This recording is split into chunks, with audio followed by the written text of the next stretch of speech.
আমরা একটা দোয়া কমন জানি বাংলাদেশে মানুষ, সেটা হলো আল্লাহুম্মা লাকা সুমতু আলা রিজকিকা আফতারতু। এটাও হাদিসে বর্ণিত হয়েছে, কিন্তু হাদিসের সনদ নিয়ে অনেকে কোনটা নিয়ে আলাপ তুলেছেন, প্রশ্ন তুলেছেন। আল্লাহুম্মা লাকা সুমতু মানে হলো, হে আল্লাহ আপনার উদ্দেশ্যে রোজা রেখেছি, ওয়া আলা রিজকিকা আফতারতু, এবং আপনার দেওয়া রিজিক দিয়ে ইফতার করেছি। আর ইফতারের আরেকটা দোয়া হলো যাহাবাজ জামা ওয়াবতাল্লাতিল উরুক ওয়া সাবাতাল আজরু ইনশাআল্লাহ। এটা একটা দোয়া। যদি এগুলো দোয়ামূলক নয়, আমরা দোয়া বলছি, এটা মূলত আল্লাহর কাছ থেকে একটা প্রত্যাশা। এর অর্থ হলো যাহাবাজ জামা, আমার পিপাসা দূর হয়ে গেছে, ওয়াবতাল্লাতিল উরুক, আমার শিরা উপশিরাগুলো সব সিক্ত হয়ে গেছে, ওয়া সাবাতাল আজরু ইনশাআল্লাহ, এবং আল্লাহ চাহেন তো এই রোজার বিনিময় আমার সাব্যস্ত হয়ে গেছে আল্লাহর কাছে, এটা স্থির হয়ে গেছে। এটা হলো ইফতারের দোয়া। ইফতারের দোয়াটা কি ইফতারের আগে করব না পরে করব? ইফতারের দোয়াটা যারা ইফতারের আগে করার পক্ষে তারা হাত তোলেন। সব পরের, মাশাআল্লাহ, সব সূক্ষ্ম মাসআলা দেখে গাবতলী মানুষ জানে, মাশাআল্লাহ, অনেক অগ্রসর দেখা যায়। আল্লাহ আমাদের সবাইকে দ্বীনের জন্য কবুল এবং মঞ্জুর করুন, মাশাআল্লাহ। ভাইরা আমার, ইফতারের দোয়াটা ইফতারের পরে করতে হয়, যেটা বেশিরভাগ মানুষ জানে না, কিন্তু আমি অবাক হলাম যে এখানে বেশিরভাগ মানুষ আপনারা জানেন, মাশাআল্লাহ, নলেজেবল মানুষ, বোঝা গেছে। ইফতারের দোয়ার অর্থের দিকে তাকালেই তো বোঝা যায় এটা আগে না পরে।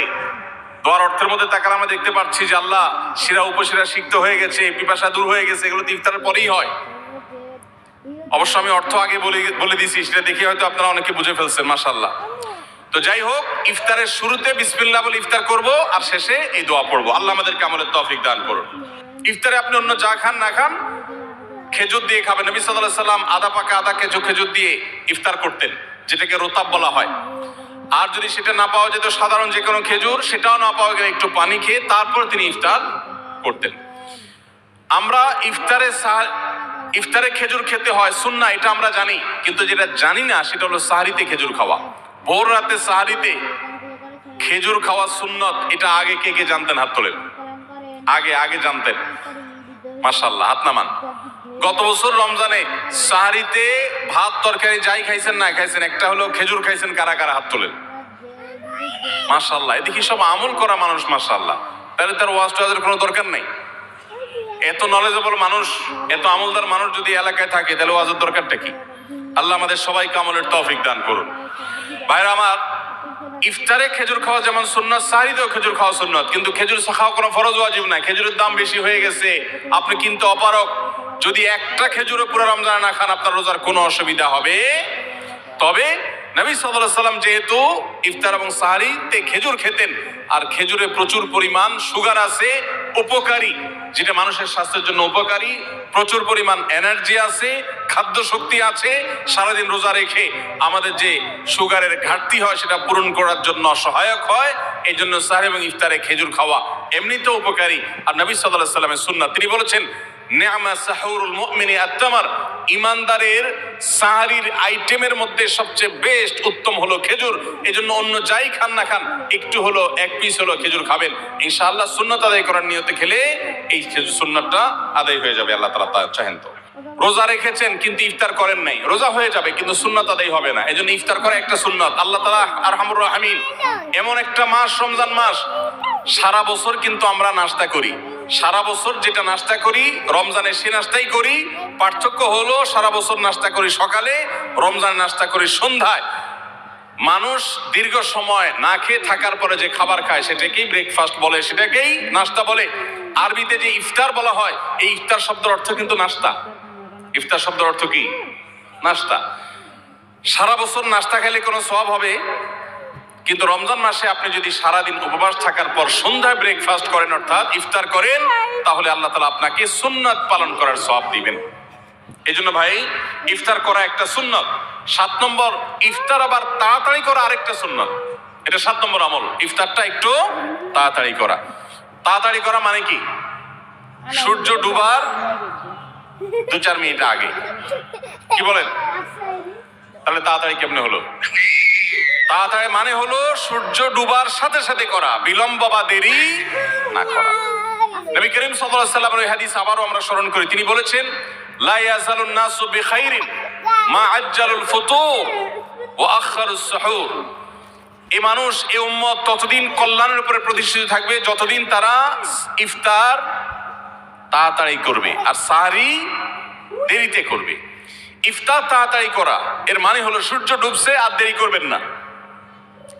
শিয়ারা এবং ইহুদিরা তাদের মধ্যে রোজা আছে, ফাস্টিং আছে, তারা সেই রোজায় ইফতার করে হলো চতুর্দিক অন্ধকার হয়ে যাওয়ার পর, সূর্য ডুবার পর পর ইফতার করে না।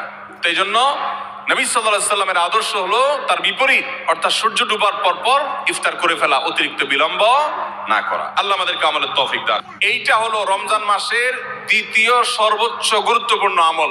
সিরিয়ালে আমরা 10 নম্বরে বলেছি, কিন্তু 27টা রমজানের স্পেশাল আমলের মধ্যে সবচেয়ে গুরুত্বপূর্ণ আমল হলো রোজা রাখা, আর দ্বিতীয় সর্বোচ্চ গুরুত্বপূর্ণ আমল হলো সব ধরনের পাপাচার বর্জন করা, গুনাহের কাজ ত্যাগ করা। যদি কেউ রমজানে রোজা রাখে আবার চোখ দিয়ে হারাম জিনিস মোবাইলে দেখে, স্ক্রিনে দেখে, পত্রিকার পাতায় দেখে, অফলাইনে দেখে, পরনারীর দিকে তাকায় থাকে, সে যদি কান দিয়ে হারাম জিনিস শুনে, গান বাদ্য এই সমস্ত কিছু সে যদি উপভোগ করে, তাহলে তার এই রোজা আর উপোস থাকার মধ্যে কোনো পার্থক্য। মনে রাখবেন, রোজা শুধু পেটের হয় না, রোজা চোখের হয়, রোজা কানের হয়, রোজা হাতের হয়, রোজা মুখের হয়, রোজা শরীরের প্রত্যেকটা অঙ্গ প্রত্যঙ্গের হয়। একজন মানুষ যখন তার পুরো শরীরের রোজা করে, সে যখন সকল অঙ্গ প্রত্যঙ্গ দিয়ে আল্লাহর আনুগত্য করে, আল্লাহর নাফরমানি থেকে বেরিয়ে আসে, তখন সে সত্যিকারের রোজাদার হয়। আর যে শুধুমাত্র দিনের বেলায় পানাহার বর্জন করে, যৌনাচার বর্জন করে, আর সমস্ত পাপাচার অপকর্ম সে যথারীতি অন্য সময়ের মতো রমজান মাসেও করে, এই রোজাদার পেটের রোজা রেখেছে কিন্তু তার শরীরের অন্য অন্য অঙ্গ প্রত্যঙ্গগুলো আল্লাহর কথা শুনে নাই, সো সেগুলো কিন্তু রোজা রাখে নাই। এই রোজা আল্লাহর কাছে মাকবুল এবং গ্রহণযোগ্য রোজা হতে পারে না। অতএব আমরা রমজান মাসে সব ধরনের গুনাহের কাজ বর্জন করবো তো ইনশাআল্লাহ। প্রিয় ভাইরা আমার, রোজা কি, রোজার ভাষা আমরা অনেকে জানি না, কি বলে সেটা অনেকে বুঝি না, কিন্তু রোজা আমাদের সাথে কথা বলে। কি কথা? সিয়াম শব্দের অর্থ, আমরা যেটাকে রোজা বলছি সেটা কোরআনের ভাষায় বলা হয় সিয়াম, হাদিসে বলা হয়েছে সেটাকে সওম বা সিয়াম। এই সওম বা সিয়াম একই শব্দ, এর অর্থ হলো বিরত থাকা। এর অর্থ হলো কি ভাই? বিরত থাকা, ব্রেক দিতে জানা। আল্লাহ রাব্বুল আলামিন রোজার মতো ইবাদত দিয়েছেন আমাদেরকে জীবনে ব্রেক দেওয়ার অভ্যাস গড়ে তোলার জন্য। আমরা যেন ব্রেক দিতে শিখি, আমরা যেন থামতে শিখি, আমরা যেন নিজেদেরকে নিয়ন্ত্রণ করতে শিখি। ইসলামের যে বৈশিষ্ট্য, ইসলামের যে বিউটি, ইসলামের যে সৌন্দর্য নিয়ন্ত্রণ করবার কথা বলে। আজ ভোগবাদী পৃথিবীর যেদিকে তাকাবেন, চতুর্দিকে দেখতে পাবেন শুধু ভোগের হাতছানি।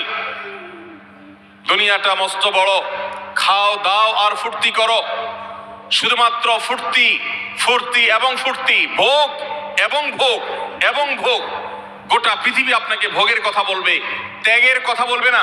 ইসলাম আপনাকে ত্যাগের, ইসলাম বলে আগে গরিবের বাসায় ফিতরা পৌঁছাবে, তারপর তুমি ঈদগাহে যাবে, ঈদের আনন্দ করবে। আপনি কোরবানির ঈদে পশু জবে করে গোশত খাবেন, উৎসব করবেন।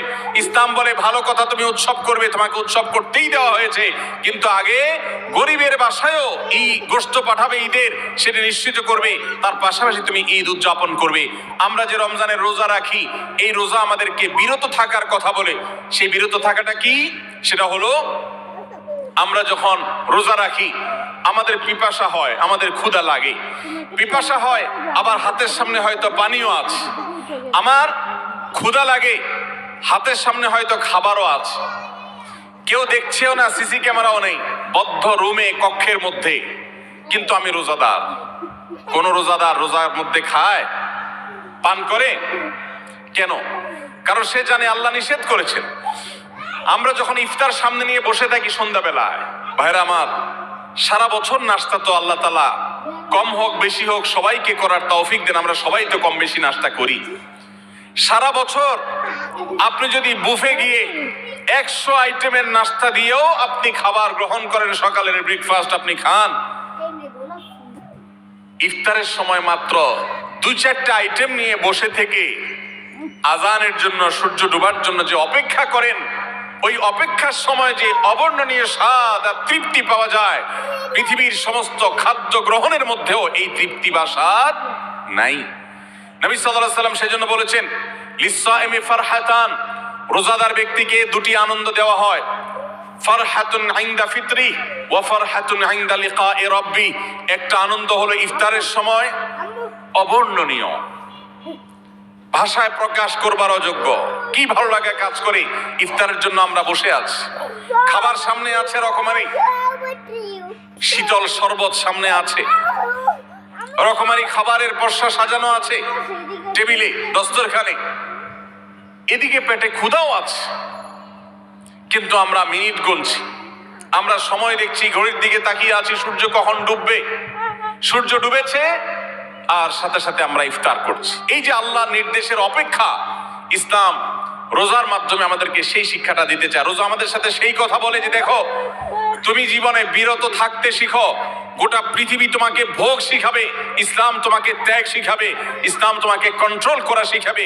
আমাদের তরুণদের চরিত্রকে নষ্ট করবার জন্য, তাদেরকে নানাভাবে উস্কানি দেওয়ার জন্য, বিনোদনের নামে, নিউজের নামে, বিজ্ঞাপনের নামে, বিভিন্ন নামে অশ্লীল নানা দৃশ্য, খোলামেলা দৃশ্য তাদের সামনে দেখানো হয়, ভোগের আহ্বান করা হয়।